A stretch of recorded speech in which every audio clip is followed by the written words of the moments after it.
One night in a house in the suburbs, Alex Carver is putting together an emergency bag while three dangerously looking men park in front of his home and call out his name. Among all the essentials, Alex includes a strangely shaped package wrapped in newspaper. The next day, MMA fighter Ronan Carver is losing yet another match. After going through a doctor's checkup, his couch scolds him for not caring about winning, choosing back alley matches, and living out of a bag. Once the couch has paid him and left, Ronan picks up his phone and finds a message from his dad, saying he needs to come home immediately and enter the building on Sunday at 6:19 p.m. exactly. His voice sounds rather robotic, and on top of all that, Alex and Ronan hadn't spoken in 2 years, so this is all very weird. But Ronan decides to go home anyway, especially after his dad wouldn't return his calls. He enters his childhood home using his old keys but doesn't find his dad there. He does find, however, his sister and fresh college student Beatrix, who tells him their dad moved out a couple of months ago and she hasn't seen him much since their mom died. The siblings realize they both received the same message from Alex and agreed it was very strange, so together they search the rest of the house for him. While looking inside the garage, they're approached by their neighbor Harry, who is in love with Beatrix and works as a public defender. He tells them he's seen Alex around but never interacted with him. He also mentions the men that were yelling in front of his house last night. When they open the trunk, they find Alex's emergency bag, which he always had ready when he needed to get out of town in a hurry. He's always traveled around for work, and his kids didn't get to see him a lot. Inside the bag, they find various survival objects like a knife and a flashlight, but most importantly, the package wrapped in newspaper. Inside there's a strange black sphere that beeps and lights up when Ronan presses a button, and the newspaper that it came in has an interesting headline as well, saying Clinton was assassinated and Gore took the oath of office. Harry advises the siblings to go to the police and introduces them to his friend Captain Stone, who sadly can't do much to help because there's no evidence of wrongdoing. After promising he'll keep an eye out for their dad, he directs them to the building Alex described and tells them that it is abandoned. Ronan, Beatrix, and Harry enter the building to find it empty, just like Alex said. Ronan finds a paper bag with the brand Dragon Burger, which doesn't exist in this city, and Harry tries the elevator, but it doesn't work. The walls are covered with graffiti that talk about different kinds of Earth, one where the Twin Towers fell on a different day, one where all babies are born as twins, and so on. Suddenly, an alarm starts ringing as lights flash around them, so the group rushes out of the building in fear. What they find outside is quite a shock. The city has been devastated by a bomb, except for the building, which remains the same. It couldn't have happened just now, because they would have heard it and, besides, the plants have grown over the rubble, indicating the nuking is old. While freaking out, they see two people walking by, so Beatrix tries to ask them for help, but they only get threatened with a gun and told to stay back. At that moment, a roving patrol shows up in a truck and opens fire on the strangers, so the trio runs back into the building for safety where the men don't dare follow them. They start climbing the stairs, only to find them blocked after the 7th floor, so they enter a room instead. Harry comes up with a theory that says the writings on the walls are real and this building can take them to alternative versions of Earth. This is confirmed by a fourth person suddenly appearing in the room, Polly, who proceeds to tell them everything she knows while using some slang they aren't familiar with. The building is pretty big, and it has different ins and outs. It jumps every 36 hours, and if you leave it, you have to make sure you'll be back for the jump or you'd be abandoned in some random universe forever. Nobody knows how many Earths are out there, but some people think every possible option exists. Polly is from one of these many Earths and has been jumping around for a long time, so her advice when it comes to a hostile world like this one is to stay hidden in order not to die. The group decides to sleep to pass the time, but they are ambushed by an armed patrol led by Tinker, who takes them on a truck to meet the boss of their local settlement. When they are entering the building, Harry sees his mom but doesn't manage to make contact with her. The settlement leader turns out to be an alternate version of Captain Stone, who tells them they avoid the building because it's a dangerous place. Polly takes charge and convinces him that they are merely confused travelers, but their cover blows up when Harry accidentally calls Stone by his name. Tinker cuts in to accuse them of being dangerous, just like the guy that came out of there last time and brought the nuke that blew up the city. So after the group fails to answer some basic questions about the world they're in, Stone allows Tinker to interrogate them. Harry and Polly are locked in a cage while the siblings are taken to a different room and handcuffed, Beatrix to a chair and Ronan to a pipe. Furious, Ronan starts yelling and shaking his body to try to break the pipe, so Beatrix brings up their mother as a way for him to stop. She asks Ronan why he left after their mom died, and he replies he did to protect her from himself. Beatrix starts scolding him for having left her to take care of their dad alone, but their conversation is interrupted by Tinker's arrival. Beatrix tries to befriend Tinker to make him lower his defenses, but he sees right through her. However, he still answers her questions.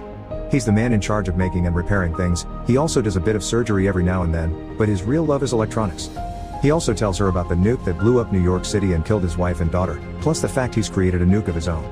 Desperate to find the person responsible for the bomb, Tinker shows them the recording from the security camera in front of the building, and Beatrix recognizes it's Alex. Seeing as they may know something, Tinker starts his interrogation by using a gun he's modified to adapt to any bullet.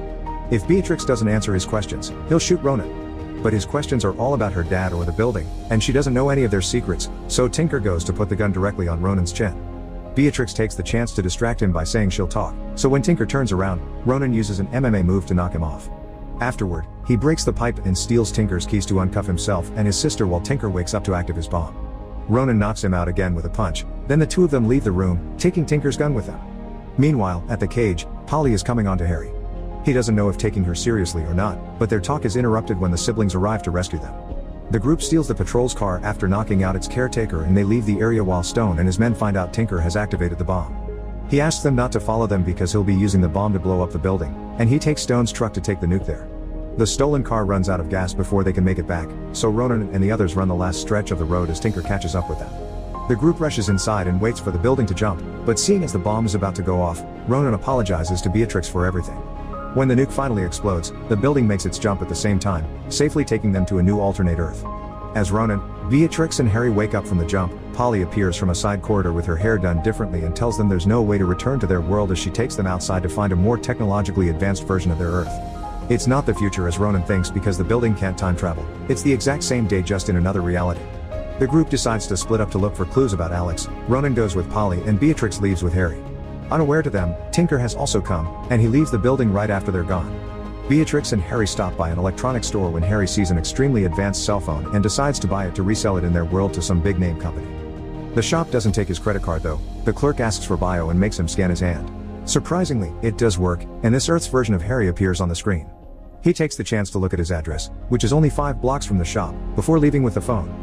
A second later, Tinker arrives to purchase all of the store's electronics, which he manages to do through the hand scan because this reality's Tinker is very wealthy. He stays in the shop and takes over the back room so he can work on building something with everything he's bought.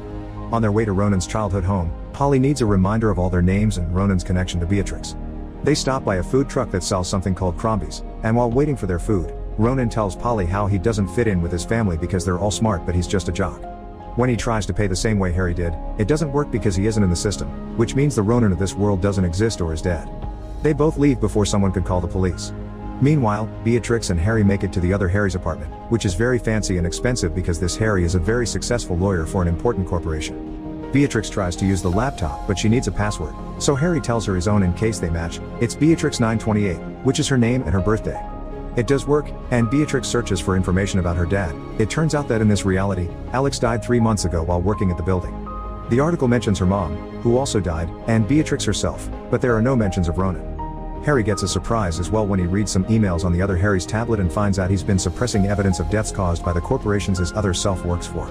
He considers the idea of sending these emails to the news to expose him, but at that moment, the lights and machines in the apartment start malfunctioning. It's Tinker, who is trying out his machine and causing the whole city's electric system to fail. Beatrix decides it's time to leave, but Harry stays behind to send those emails, although he can't bring himself to do it. However, he changes his mind when this world's Beatrix shows up and reveals they're married, inspiring him to do the right thing. After sending the information, he leaves as well. Ronan and Polly reach his childhood home and get inside thanks to Ronan's old keys matching this house as well. There's nobody home, so while having a snack, Ronan shows Polly the strange sphere his dad left him. Polly explains that kind of technology can only come from the core world, which is the reality where the building was built but nobody has ever visited. Ronan wonders how his dad obtained it and uses the slang Polly used earlier, but this time, she doesn't recognize it. They check out Ronan's room, which obviously doesn't have his things because he doesn't exist here, and Polly calls it parallel universe deja vu. After she messes with him, Ronan confesses what happened with his mom. He used to have a bad temper, and this one time when they were driving home, a truck ran them off the road. Furious, Ronan left the car and dragged the other driver through the truck window to wail at him, so when his mom tried to come closer to stop him from killing the driver, she was hit by a car. Crying, Ronan admits he blames himself for her death and that's why he left his sister, who had to postpone her college plans because of it. When Polly tells him to get used to how different yet similar the world can be, Ronan gets an idea and goes to the garage to check inside the car trunk. His hunch is proven right when he finds his dad's emergency bag. This time, however, the newspaper doesn't have anything inside except a message telling Ronan to get out. At that moment, a car parks outside and the 3 armed men that were looking for Alex the previous day start calling for him now as well. They even enter the house, but because they split, Ronan sneaks behind 2 of them and knocks them out. The third one is brought down by Polly, who uses some kind of taser that she found in another reality. Polly doesn't know who these guys are, but she's seen them around in other worlds and knows they're dangerous, so they need to leave immediately. After seeing the other Harry being harassed by reporters on the big street screens, they enter the building and find Tinker is already there with his new machine. He explains he survived the nuke because he hid inside the building, and now he's here to ring the bell. There's no way the creator of the building has left such a powerful thing alone, so he suspects this person must be on one of the blocked floors. Tinker uses his machine to hack into the building's system and give it some electric shocks, making it shake until Harry and Beatrix show up and she points his gun at his head. Ronan convinces her to let him finish since this could bring him answers, and Tinker continues to increase the shocks until the elevator door rings.